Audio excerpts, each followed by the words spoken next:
നമ്മൾ കടയിൽ നിന്നൊക്കെ മേടിക്കുന്ന വാനില ഐസ്ക്രീം ഇനി മുതൽ ഈസി ആയിട്ട് നമുക്ക് വീട്ടിലും റെഡിയാക്കി എടുക്കാം കേട്ടോ. അപ്പോൾ ദാ ഇതുപോലെ ഒന്ന് ഉണ്ടാക്കി കഴിഞ്ഞാൽ ഇനി മുതൽ നിങ്ങൾ കടയിൽ നിന്നൊന്നും മേടിക്കില്ല, എപ്പോഴും വീട്ടിൽ തന്നെ ഉണ്ടാക്കി കൊണ്ടിരിക്കും കേട്ടോ. അത്ര സിമ്പിളുമാണ്, നല്ല ടേസ്റ്റിയും കേട്ടോ. മിസ് ചെയ്യാതെ എല്ലാവരും ട്രൈ ചെയ്ത് നോക്കുക. കമൻസ് ഒക്കെ ആണെന്നുണ്ടെങ്കിലും മറക്കാതെ അറിയിക്കണേ. കണ്ടു നോക്കിയാലോ എങ്ങനെയാണ് നമ്മുടെ റെസിപ്പി ചെയ്തെടുക്കുന്നതെന്ന്.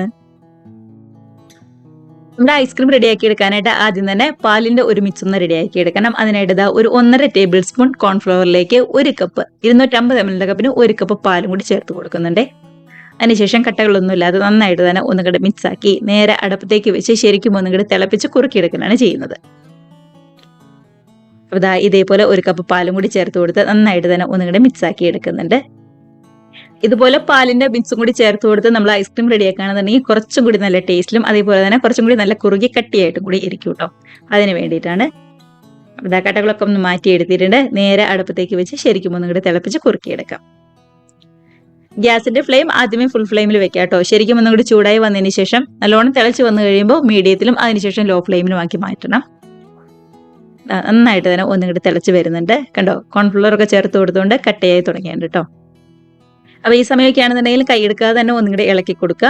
കണ്ടോ, നല്ലോണം തന്നെ ഒന്നും കൂടി കുറുകി വരാനായിട്ട് തുടങ്ങിയിട്ടുണ്ട്. പെട്ടെന്ന് തന്നെ അടുക്കി പിടിക്കും കേട്ടോ. അതുകൊണ്ടാണ് കൈ എടുക്കാതെ ഇളക്കി കൊടുക്കണം എന്ന് പറയുന്നത്. ഈ സമയത്തൊക്കെ ഏറ്റവും ലോ ഫ്ലെയിമിലാട്ടോ ഗ്യാസിന്റെ ഫ്ലെയിം വെച്ചിരിക്കുന്നത്. ഇതുപോലെ പാനിൽ നിന്നൊക്കെ ആണെന്നുണ്ടെങ്കിൽ നല്ലോണം വിട്ട് ഒന്നും കൂടി കുറുകി കട്ടിയായിട്ട് വന്നിട്ടുണ്ട്. ഇത് മതി. നമുക്ക് ഗ്യാസ് ഓഫ് ചെയ്ത് തണുക്കാനായിട്ട് മാറ്റി വെക്കാം കേട്ടോ.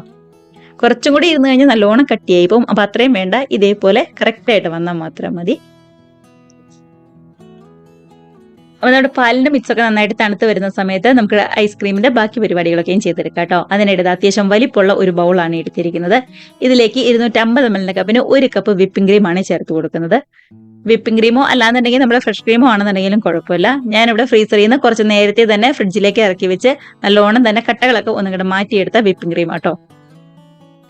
ഇതേപോലെ ഒരു ബീറ്റർ വെച്ച് നന്നായിട്ട് തന്നെ ഒന്നുകൂടെ ബീറ്റാക്കി ശരിക്കും സോഫ്റ്റ് ആക്കി എടുക്കാം. അപ്പോൾ ഇതുപോലെ ബീറ്റാക്കി എടുക്കുമ്പോൾ ക്രീം ഡബിൾ ആയിട്ട് വരും. അതുകൊണ്ടാണ് അത്യാവശ്യം വലിപ്പമുള്ള ഒരു ബൗൾ എടുക്കണം എന്ന് പറഞ്ഞത്. ചെറിയ ബൗളൊക്കെ ആണെന്നുണ്ടെങ്കിൽ ആകെ അവിടെ പുറത്തേക്കൊക്കെ പോകും. അത്യാവശ്യം വലിപ്പമുള്ള ബൗളാണെന്നുണ്ടെങ്കിൽ നന്നായിട്ട് തന്നെ റെഡിയാക്കി എടുക്കാനായിട്ട് പറ്റും. ഇതുപോലെ നന്നായിട്ട് തന്നെ സോഫ്റ്റ് ആയി വന്നിട്ടുണ്ട് ക്രീം. കണ്ടോ, ഇപ്പൊ ഈ ക്രീമിന്റെ കറക്റ്റ് പരുവെന്ന് പറയുന്നത് ഇതേപോലെ ബീറ്ററിൽ എടുത്ത് നോക്കുമ്പോൾ ഒട്ടും തന്നെ താഴേക്ക് വീഴാതെ കറക്റ്റ് ആയിട്ട് ഇരിക്കുന്ന ആ ഒരു പരുവുണ്ടല്ലോ, അതാണ്. അടിപൊളിയായിട്ട് തന്നെ വന്നിട്ടുണ്ട്. അപ്പൊ ഇത് മതി. ഇനി ഇതിലേക്ക് നമുക്ക് നമ്മളിപ്പോ റെഡിയാക്കി വെച്ച പാലിന്റെയും കോൺഫ്ലവറിന്റെയും മിക്സ് ഉണ്ടല്ലോ, അത് ചേർത്ത് കൊടുക്കാവേ. അത് അത്യാവശ്യം നന്നായിട്ട് തന്നെ ഒന്നുകൂടി തണുത്ത് വന്നിട്ടുണ്ട്. അപ്പൊ തണുത്ത് കഴിഞ്ഞപ്പോൾ ഒന്നും കൂടി ഒന്ന് കട്ടിയായിട്ട് വന്നിട്ടുണ്ട്. അപ്പൊ പാലിന്റെയും കോൺഫ്ലവറിന്റെയും മിക്സ് ചേർത്ത് കൊടുക്കാം. കൂടെ തന്നെ മധുരത്തിന് വേണ്ടിയിട്ട് കണ്ടൻസ്ഡ് മിൽക്കാട്ടോ ചേർത്ത് കൊടുക്കുന്നത്. ഞാനിപ്പോ ഒരു 1/4 കപ്പ് മാത്രമേ മിൽക്ക് മെയ്ഡ് ചേർത്ത് കൊടുക്കുന്നുള്ളൂ. നമ്മുടെ ക്രീമിനാണെന്നുണ്ടെങ്കിലും അത്യാവശ്യം നല്ല മധുരമുണ്ട്. അതുകൊണ്ട് ഒരു 1/4 കപ്പ് മാത്രം മതിയാവും. ഇനിയിപ്പോൾ മധുരമൊക്കെ കുറഞ്ഞ ക്രീം ആണെന്നുണ്ടെങ്കിൽ ഒരു 1/2 കപ്പ് വരെ നമുക്ക് മിൽക്ക് മെയ്ഡ് ചേർക്കാവുന്നതേ ഉള്ളൂ. അതൊക്കെ നമ്മുടെ ഐസ്ക്രീമിന്റെ ആ ഒരു മധുരം എത്രത്തോളം വേണോ അതിനെ ബേസ് ചെയ്തിരിക്കും കേട്ടോ. ഇതിലേക്ക് ഒരു 1/2 ടീസ്പൂൺ വാനില എസൻസും കൂടി ചേർത്ത് കൊടുക്കുന്നുണ്ട്. അതിനുശേഷം ഇതെല്ലാം കൂടി നന്നായിട്ട് തന്നെ ബീറ്റർ ഉപയോഗിച്ച് ഒന്നും കൂടി ഒന്ന് മിക്സായി വരുന്നവരെ ശരിക്കും ഒന്നും കൂടി ബീറ്റാക്കി എടുക്കാവേ. ഇതിപ്പോൾ ഒരുപാട് സമയമൊന്നും വേണ്ട, നല്ലോണം തന്നെ ഒന്നും കൂടി മിക്സായി വരുന്നവരെ മാത്രം ബീറ്റാക്കി എടുത്താൽ മതി.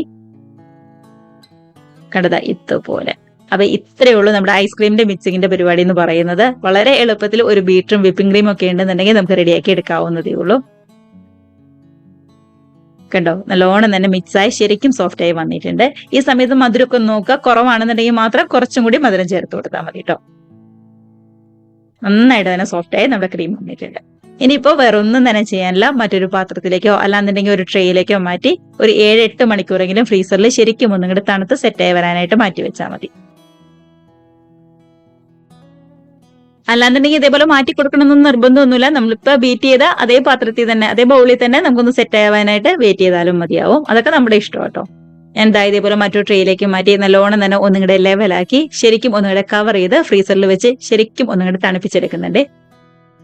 ഞാനിവിടെ ഒരു രാത്രി മുഴുവൻ വെച്ചിട്ടാട്ടോ തണുപ്പിച്ചെടുക്കുന്നത്. ഏറ്റവും കുറഞ്ഞത് ഒരു 8 മണിക്കൂറെങ്കിലും നല്ലോണം തന്നെ ഫ്രീസായി വരാനായിട്ട് വെയിറ്റ് ചെയ്യണം. ഇതുപോലെ നല്ലോണം തന്നെ കവർ ചെയ്തെടുത്തിട്ടുണ്ട്. അപ്പം തണുത്ത് വരട്ടെ. കണ്ടോ, ഇത്രയേ ഉള്ളൂ നമ്മുടെ വാനില ഐസ്ക്രീമിന്റെ റെസിപ്പി എന്ന് പറയുന്നത്. നമ്മൾ കടയിൽ നിന്നൊക്കെ മേടിക്കുന്ന അതേ ടേസ്റ്റിൽ ഈസി ആയിട്ട് നമുക്ക് വീട്ടിലും റെഡിയാക്കി എടുക്കാവുന്നതേ ഉള്ളൂ. ഇനിയിപ്പോൾ വേറെ ഒന്നും തന്നെ ചെയ്യാനില്ല. ഒരു സൈഡിൽ നിന്ന് ഒരു സ്പൂൺ ഉപയോഗിച്ചാണ്ട് കഴിച്ചു തുടങ്ങിയാൽ മാത്രം മതി.